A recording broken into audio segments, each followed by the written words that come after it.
நாங்கள் வந்து இங்கே அண்ணா நகர் வந்தோம். இங்கே ஒரு சின்ன கடையில் பிரியாணி இப்போ தான் டெம்ட் ஆகிடுச்சு, சாப்பிட்லான்னு வந்தோம்.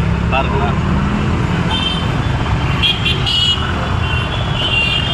என்ன தான் பெரிய ஹோட்டலில் 5 ஸ்டார் ஹோட்டல் எல்லாம் பிரியாணி சிக்கன் 65 சாப்பிட்டாலும் ரோட்டு கடையில் பிரியாணி சிக்கன் பக்கோடா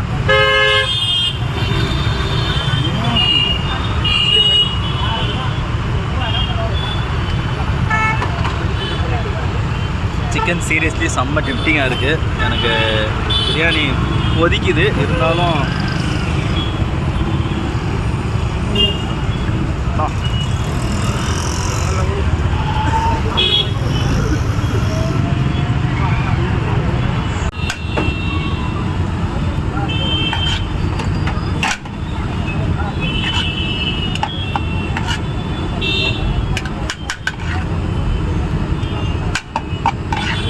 ரைஸ் பாருங்கள் எப்படி ஆவி பார்க்குது.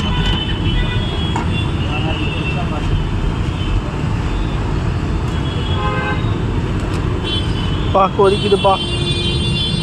ஆக்சுவலாக நாங்கள் ஒன்று வாங்கி ட்ரை பண்ணோம், சூப்பராக இருக்குன்னு அடுத்த பிளேட் வாங்கிட்டோம். பாருங்கள், கொதிக்க இருக்கிறோம். அருமை ஆஃபீஸர் ஸ்ட்ரெஸ்ஸு லோ ஃபெயிலியரு அந்த மாதிரிலாம் விட்டுட்டு சரக்கு தம் அடிக்கிறது விட்டு இந்த மாதிரி சிக்கன் பிரியாணியோ சிக்கன் பக்கோடா வாங்கி சாப்பிட்டு நிம்மதியாக போய் படுத்து போகணும். அதான் அல்டிமேட். சீரியஸ்லி செம்ம டேஸ்ட்டு.